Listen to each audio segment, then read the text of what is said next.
Bueno, como objetivo es que el aspirante a piloto de vuelo ANT adquiera los conocimientos y herramientas necesarias para desempeñarse dentro de un sistema de gestión de seguridad operacional. El temario de la clase de hoy vamos a poder ver una introducción al sistema de SMS, las responsabilidades, algunas definiciones y los principios del SMS. Bueno, para empezar, ¿qué es el SMS? Y para entender qué es SMS, llegar a una definición, vamos a ver un poco de historia sobre cómo se fue desarrollando la seguridad operacional a lo largo del tiempo. Uno por ahí escucha SMS y diría que es algo nuevo, pero es algo que ya se arrastra hace muchos años, ha ido evolucionando y desarrollándose de diferentes formas, ¿no? A medida que fue pasando el tiempo. Como ven ahí en el gráfico tenemos lo primero, que entre el 1900 y la década del 60 está la época técnica. La época técnica hablaba de que la aviación primero surgía como una forma de transporte en masa, de llevar gente o material o logística sin importar la seguridad. Era transportar grandes cantidades de personas, material, y con eso tener una mayor remuneración económica. Esto tenía ciertas deficiencias que se relacionaban inicialmente con factores técnicos y con fallas tecnológicas, ¿no? Cuando recién empezaba todo lo que era la industria de la aviación. Bueno, acá está marcado por cantidad enorme de accidentes esa etapa, esa época. Y bueno, después de esa época ya vino la época de los factores humanos. Esto es desde principios de la década del 70, cuando ya la frecuencia de los accidentes de aviación se ve significativamente reducida por avances tecnológicos y por mejoras en los reglamentos de seguridad operacional. Ya ahí la aviación se convierte en un modo de transporte un poco más seguro y el enfoque de las actividades de seguridad operacional se extienden para incluir problemas de factores humanos como la interfaz de la relación hombre-máquina. A pesar de la inversión de recursos en la mitigación de errores, el desempeño humano seguía citándose como el factor recurrente en los accidentes. El aspecto de factores humanos tendía a centrarse en la persona y no se consideraba que en el contexto operacional e institucional que esta persona interactuaba, ¿no? No fue hasta principios de la década del 90 que se reconoció ya por primera vez que las personas operan en un entorno complejo y que incluye múltiples factores que tienen el potencial de afectar la conducta humana.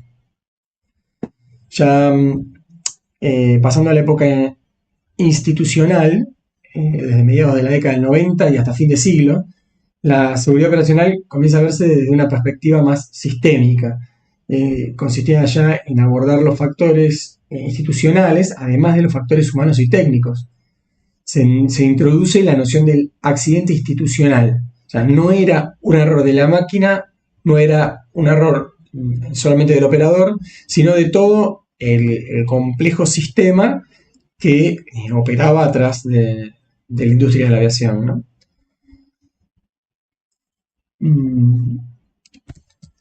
Otra característica que marcó esta época es el comienzo de reunir información, el acopio de análisis y datos de seguridad operacional, aplicando ya metodologías reactivas y proactivas.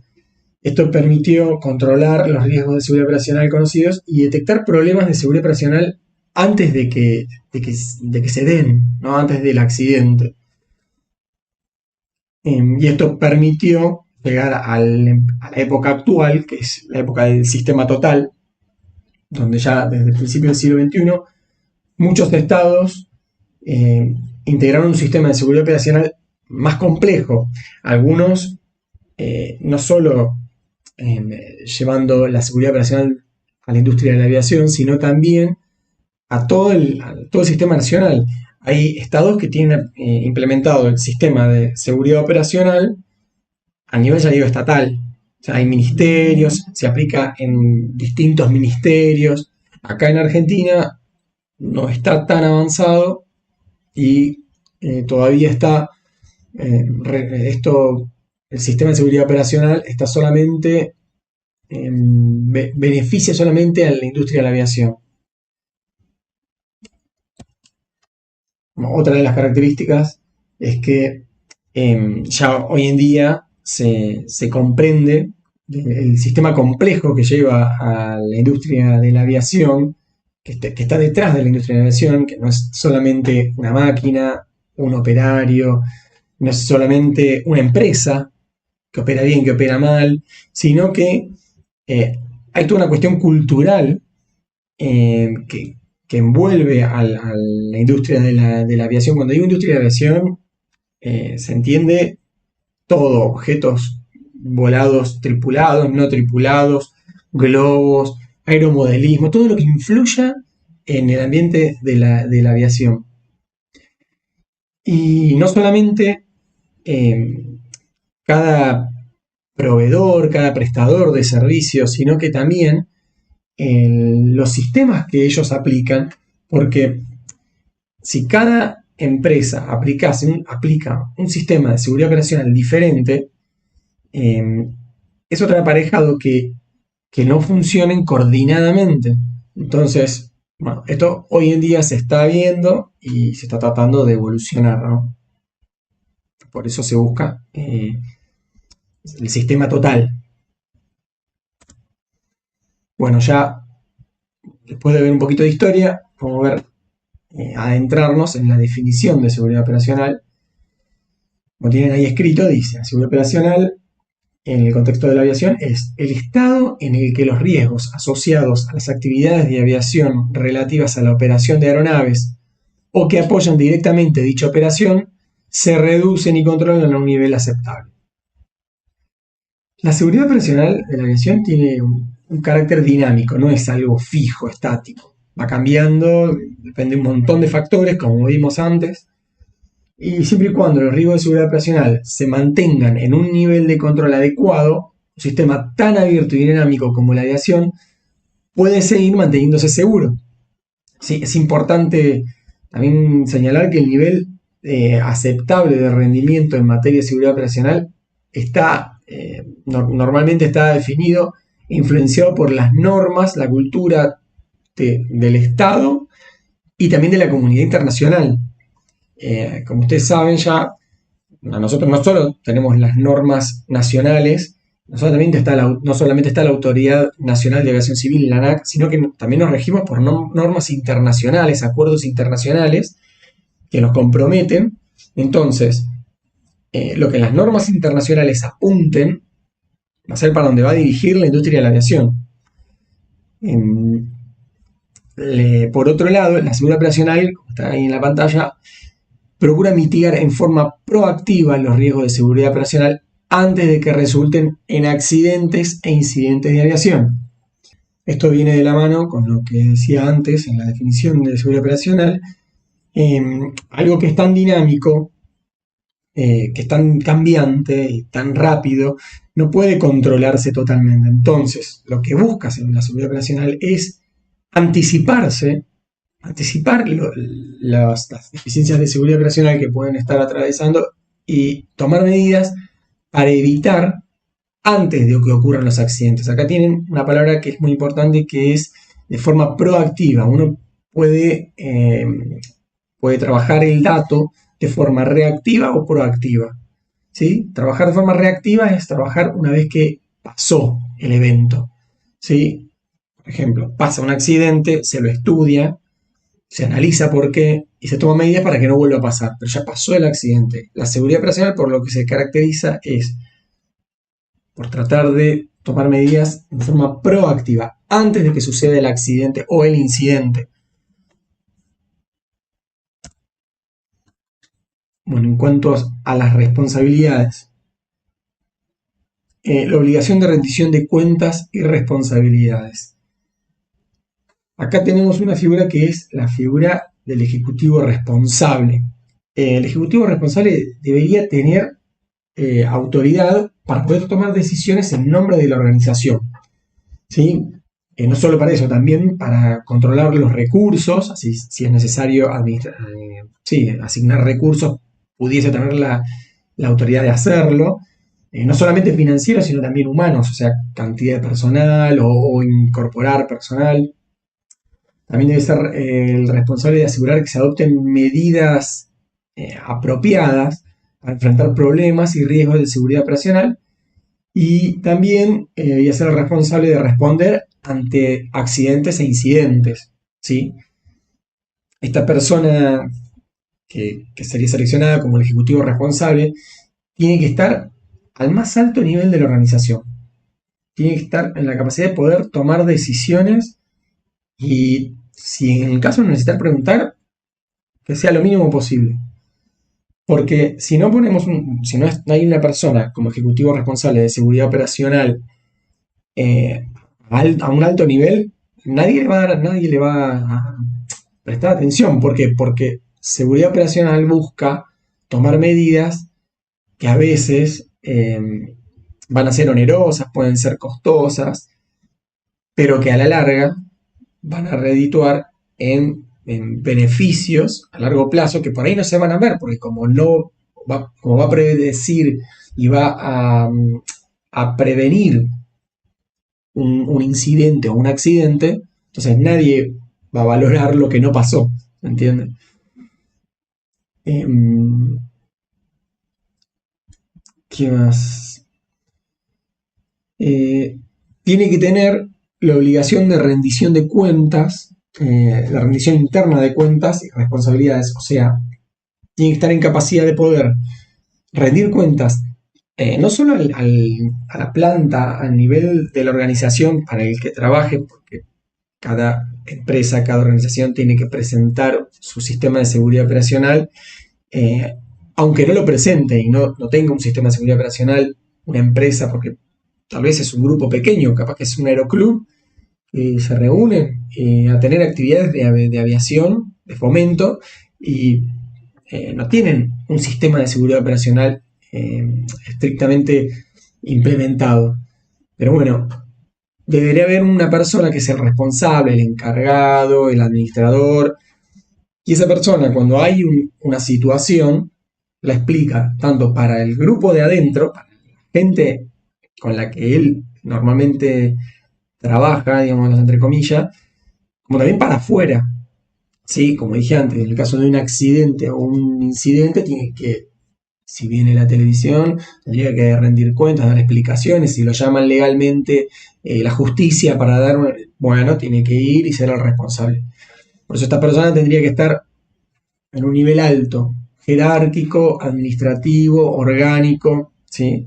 Cada uno después, al responsable de seguridad operacional, el ejecutivo responsable, lo va a tratar de encontrar en la organización que le toque desempeñarse.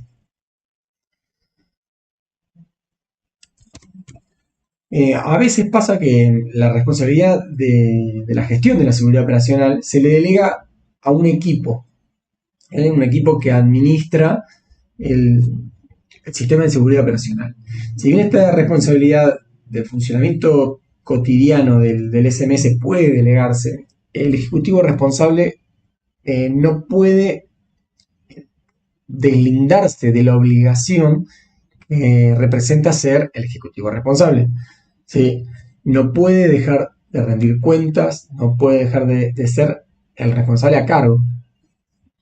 Si bien la autoridad puede asignarse a un individuo a cargo, a una persona administrativa o a un comité, el ejecutivo responsable sigue siendo siempre el máximo responsable de la rendición de cuentas y de todas las cuestiones que de seguridad operacional se hable.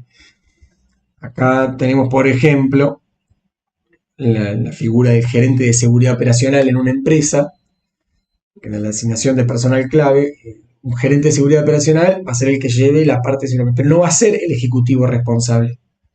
Él va a ser el gerente de la gente que maneja la seguridad operacional, pero el ejecutivo responsable tiene que ser por lo general, el directivo de la empresa, ¿sí? La cabeza. En la Administración Nacional de Aviación Civil, en la ANAC, es el administrador nacional, ¿sí? Él es el máximo responsable en seguridad operacional en la República Argentina en cuanto a la autoridad aeronáutica. Por ejemplo, el prestador de servicio de tránsito aéreo, tenemos EANA. Bueno, el director de EANA es el máximo responsable. Otro organismo que tiene influencia en la seguridad operacional en la República Argentina, un organismo fuerte, es la Fuerza Aérea Argentina. El máximo responsable es el jefe de Estado Mayor de la Fuerza Aérea Argentina. ¿Sí? Ahora, él tiene un equipo que trabaja en seguridad operacional dentro de la Fuerza Aérea.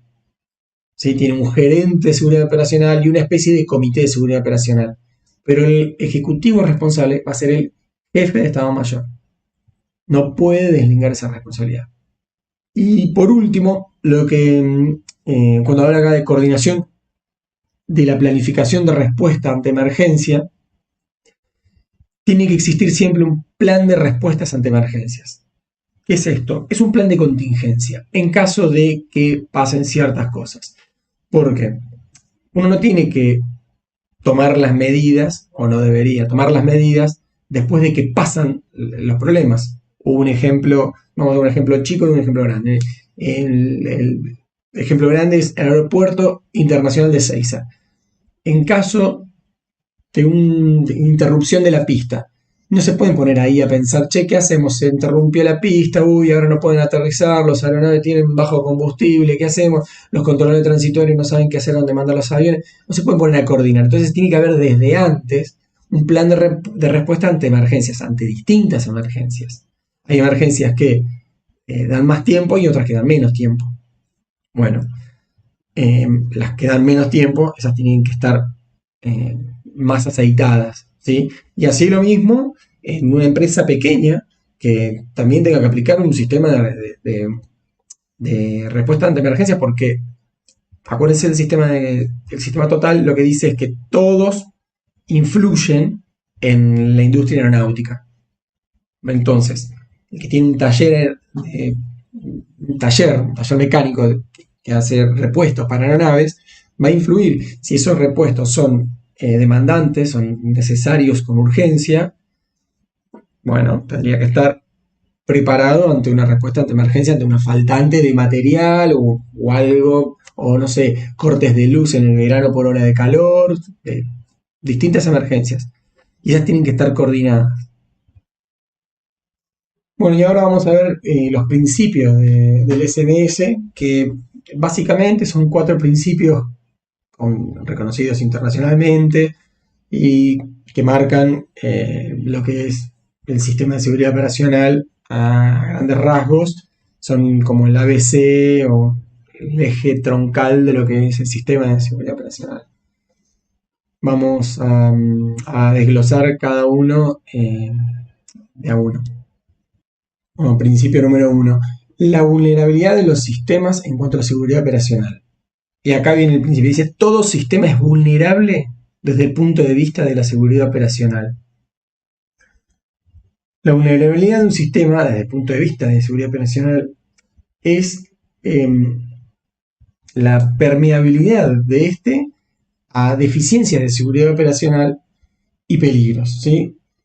Un número de factores influye sobre la vulnerabilidad, tanto como la complejidad del sistema, su tamaño, sus recursos, pero independientemente de estos factores, la premisa que hay que tener en cuenta acá es que no existe un sistema diseñado por el ser humano que sea invulnerable. Todos los sistemas tienen un grado de vulnerabilidad y la aviación en general, con todos sus componentes, ¿no? Líneas aéreas, servicios de tránsito, explotadores aeroportuarios, infraestructura, no son una excepción a esta regla. Entonces, como está ahí escrito, dice, los postulados dicen que en términos aplicables a la operación del SMS, los postulados dicen que no hay ninguna operación para la cual las defensas necesarias puedan ser entera y completamente especificadas con anticipación de una forma impecable. No existe una anticipación infalible de defensas. Siempre va a quedar un remanente de vulnerabilidades desde el punto de vista de la seguridad operacional que no van a haber sido anticipadas. Entonces, es necesario llevar a cabo una planificación de las defensas eh, para, para que la operación sea de forma prescriptiva, pero es necesario reconocer que habrá vulnerabilidades previstas durante la planificación al momento de la ejecución de las operaciones. Las vulnerabilidades que tienen el potencial de generar fisuras en las defensas del sistema y que bajo el SMS la preocupación no son las vulnerabilidades durante la ejecución de las operaciones, sino la ausencia de las actividades de gestión del control de esas vulnerabilidades para minimizar la posibilidad de fisuras de las defensas. No sé si por ahí es medio trabalenguas, ¿no? El tema es, no existe un sistema perfecto. Siempre va a haber, eh, a veces esto se lo ve con el modelo de Reason, como unas capas, pero unas capas de protección agujereadas. Entonces, las vulnerabilidades van pasando por esos agujeros, ¿sí? Como un queso suizo se le dice. Van pasando por esos agujeros y van pasando y nadie las detecta. Y el problema no es que existan esas vulnerabilidades. El problema es que no haya nadie buscando esas vulnerabilidades. Porque un problema, un error puede pasar. El problema es cuando nadie está buscando solucionar el error. ¿Se entiende? Cuando hay una, una dejadez y se hacen las cosas sin importar lo que pasa. El principio número 2 dice: la descripción de las vulnerabilidades de seguridad operacional del sistema. Las vulnerabilidades en materia de seguridad operacional de un sistema se describen en términos de, atento porque estos son 4 términos que siempre confunden. Se confunden porque tienen un significado que puede parecer que son el mismo, pero no es. Entonces, las vulnerabilidades en materia de seguridad operacional de un sistema se describen en términos de deficiencias de seguridad operacional, peligros, consecuencias y riesgos de seguridad operacional.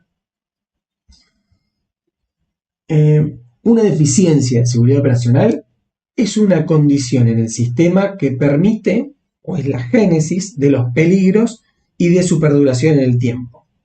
¿Sí? Se trata de condiciones que están presentes en el sistema en forma latente, que por lo general están. Hay un problema, hay algo que está latente, y va traspasando las barreras que le decía antes. Y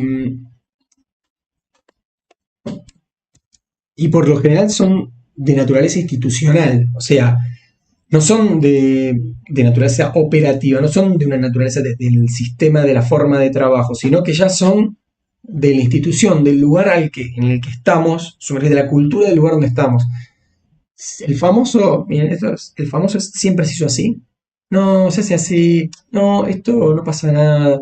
No, mira, acá bajas esta palanca. Eso es algo, es una deficiencia de seguridad operacional. Está latente y avanza. Y sigue. Un peligro ahora. Un peligro se define como una condición o un objeto, esto es importante, una condición u objeto que potencialmente puede causar lesiones al personal, daños al equipamiento o a las estructuras, pérdida de material o reducción de la capacidad de realizar una función prescrita. Pero estoy leyendo tal cual. Esta es una definición muy importante.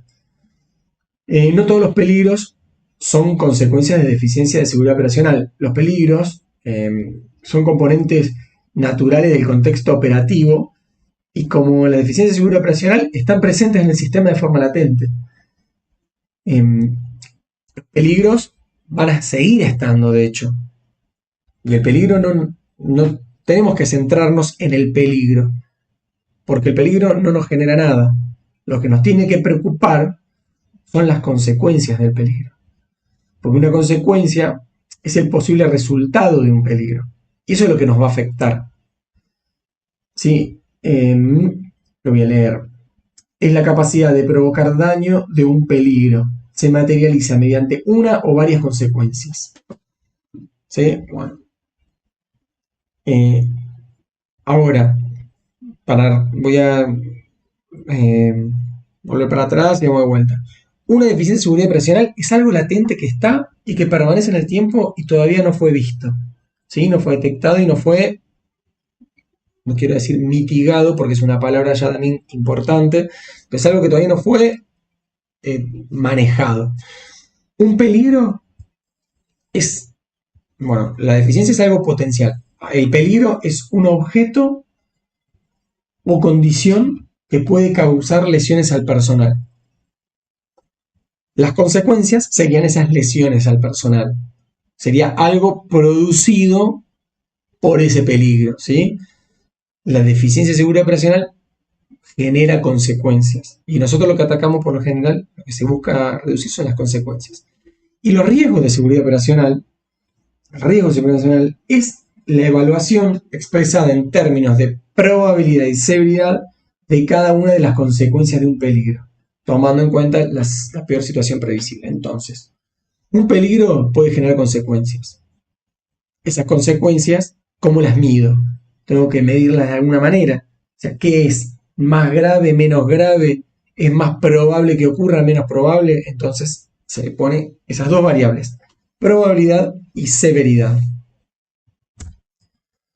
Vamos al principio número 3, la identificación de peligros.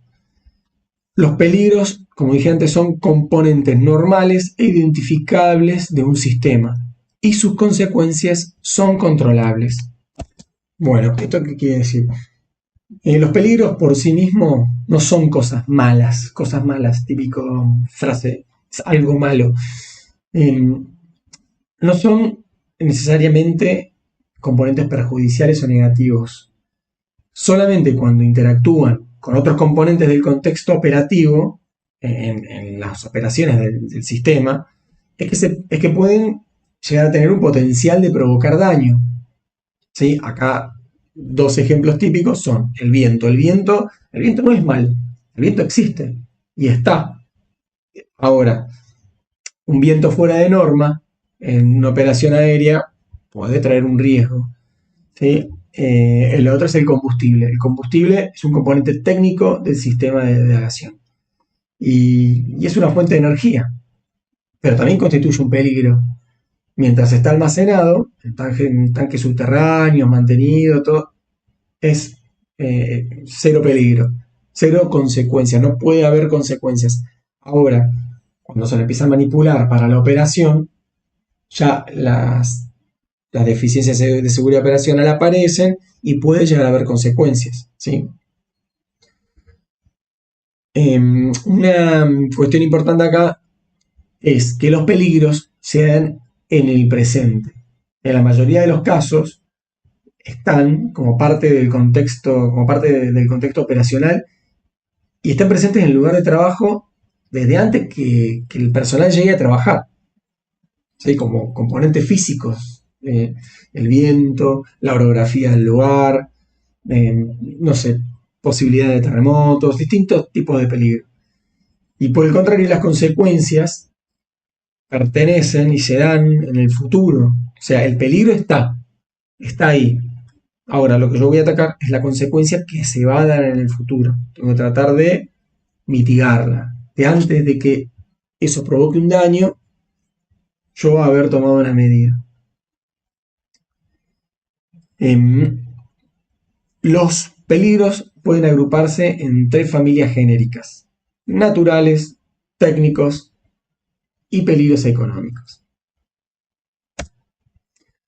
En cuanto a los peligros naturales, bueno, hay muchísimos. Yo acá resumí un poco. Voy a leerlos completos desde acá. Yo tengo el apunte acá. Ustedes lo van a tener también en estos apuntes. De cada clase tiene su apunte. Y tenemos que los peligros naturales pueden ser, por ejemplo, condiciones meteorológicas o sucesos climáticos violentos, como huracanes, tormentas invernales, tornados, tormentas eléctricas, rayos y relámpagos, cortantes de viento, etc. Yo esto que estoy sacando es de los manuales de seguridad operacional, desde la reglamentación, que ya lo vamos a ver en otra clase. Pero bueno, sigo. Condiciones meteorológicas adversas, formación de hielo, lluvia congelante, lluvia fuerte, nieve, viento, restricciones a la visibilidad, etc. Sucesos geofísicos, como terremotos, volcanes, tsunamis, inundaciones y deslizamientos de tierra. Condiciones geográficas, terreno adverso, orografía, grandes masas de agua. Sucesos medioambientales, incendios, actividades de fauna silvestre, aves. Sucesos de salud pública, epidemias, pandemias de gripe u otras enfermedades. Como ven, acá tienen una serie de peligros naturales. A ver, la formación de hielo, la lluvia fuerte existe, está presente en el contexto, pero el avión no va a dejar de operar porque hay lluvia fuerte, ¿sí? Sí va a dejar de operar porque hay huracanes. Por ejemplo, en temporada de huracanes se puede tomar una medida y decir que en temporada de huracanes no se operará, por decir algo. Pasamos a los peligros técnicos. Tenemos los peligros técnicos tienen, bueno, origen por lo general en fuentes energéticas, ¿sí? Como electricidad, combustible, presión hidráulica, presión neumática y así sucesivamente, o en materiales que son críticos para la seguridad operacional, pero que a la vez son necesarios y están relacionados con la industria aeronáutica. Ahora vamos a los ejemplos de peligros técnicos, que son aeronaves y componentes, sistemas, subsistemas y equipo relacionado de aeronaves. Instalaciones, herramientas y equipo relacionado de la organización. O instalación de sistemas, subsistemas y equipo relacionado externos a la organización. Fíjense que acá están muy ligados con la tecnología también, con el uso de los materiales y equipo, con la forma de la operación de las máquinas herramientas. Y por último, son los peligros económicos, que son consecuencia de un entorno sociopolítico en el que se realizan las operaciones, ¿no? Va más bien relacionado con el contexto, sí, económico, político de cada lugar en el que se opere. Y como ejemplo tenemos crecimiento, recesión, costo de materiales, equipos, inflación, cambio de divisa, todos esos son peligros que van a afectar a una empresa y que tienen que ser analizados. Esto más que nada para una empresa comercial. Por último, el principio número 4, medición y control. Los riesgos de seguridad operacional son una medida de referencia y control. Antes hablábamos de que los riesgos de seguridad operacional son, estaba la deficiencia de seguridad operacional que estaba latente a lo largo del tiempo. Causada por un peligro. Ese peligro me va a generar consecuencias y esas consecuencias van a ser algunas más graves y otras menos graves, o es más probable que sucedan menos probable. Entonces, para darle un número y poder cuantificarlas, ¿sí? Para poder así tener un dato y a su vez hacer estadística que me va a servir a futuro, se busca cuantificarlos. Y entonces el riesgo de seguridad operacional se define como la evaluación expresada en términos de probabilidad y severidad previstas de las consecuencias de un peligro, tomando como consecuencia, como referencia, la peor situación previsible, pero que sea creíble. ¿Por qué? Porque cualquier situación en aviación va a tender a la catástrofe, va a tender a la destrucción, ingesta de aves, por ejemplo, de una aeronave. Y la peor situación previsible es que el avión caiga y mueran todos y se destruya todo el material.